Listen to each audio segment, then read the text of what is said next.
Now that we've got the edging in and kind of flattened out the area, we've removed as much of the rock as we can and did. I guess we could probably scrape some more of the rock out of here, but we're kind of done with the rocks. Anyway, the next step will be to get some weed barrier, fabric barrier, and lay down across this. Now, we've already told you we're going to do the garden boxes here, and I can already tell some people are going to say, what the crap are you doing? You don't want to put it in the bottom of your garden boxes. It's only temporary where the garden boxes are. We're going to go ahead and cut it out after the fact. So we should be fine with that. Then we'll go ahead with this nifty pile of stuff that just about broke our car. This is one of those reasons that we absolutely need a truck. We went and bought the paver base at Lowe's. It was the only place that seemed to be in the valley that had any of it. It was about $5.50 a bag. We bought 20 of them. It's about all the car would handle. I'm pretty sure it's not enough, but because we're going to remove it out of the bottom of where the boxes are actually going to be, we'll have a little extra, and hopefully that'll make the difference. And we'll tamp it down.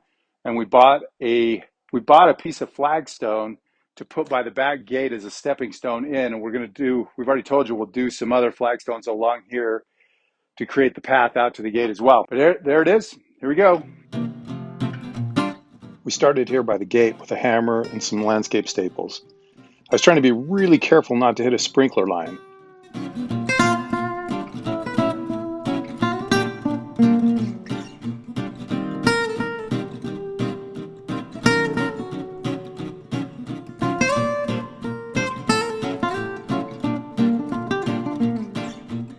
We rolled out the fabric in as straight a line as we could.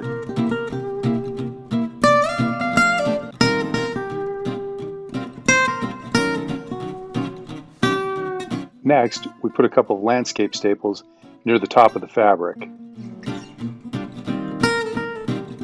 Don't think it's really going to rain, but we were trying to hurry a little bit, and so we just used a pair of scissors to go ahead and cut the fabric along the top of the metal edging.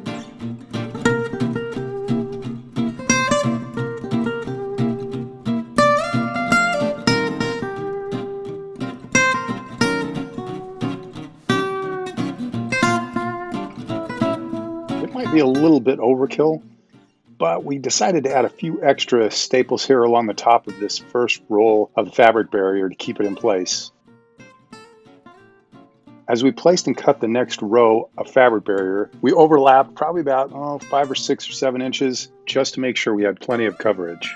Then added a few staples along the seam to keep it all stable and in place. We made 3 slits in the fabric barrier to accommodate the irrigation hose.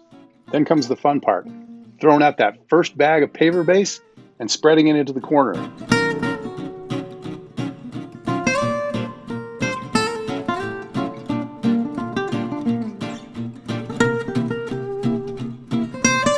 After that, I decided to go ahead and take each bag and throw them out across the fabric barrier. Wished I could say I invented this, but it's from watching too much DIY. Just using the edge of the shovel, I cut open the bags one by one.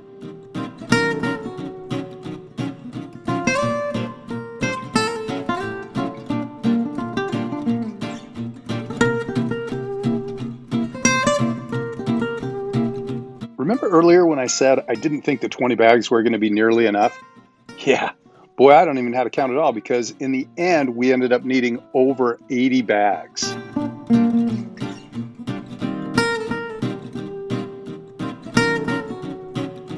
And finally, the last part of this stage of the project was to grab the hand tamper and beat it all down.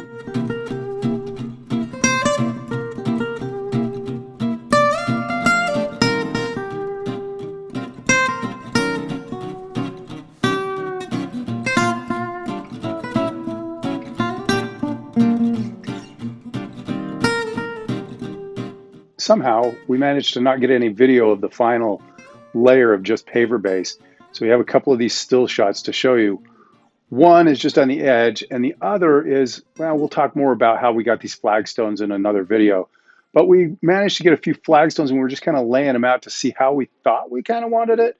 Anyway, paver base is done. We're ready to move on to the next step. So stay with us. Follow us in the next video. If you're having fun with this, you like this at all, go ahead and give us a like, subscribe to our channel. We love that kind of stuff. We want to share. But thanks, and we'll see you next time.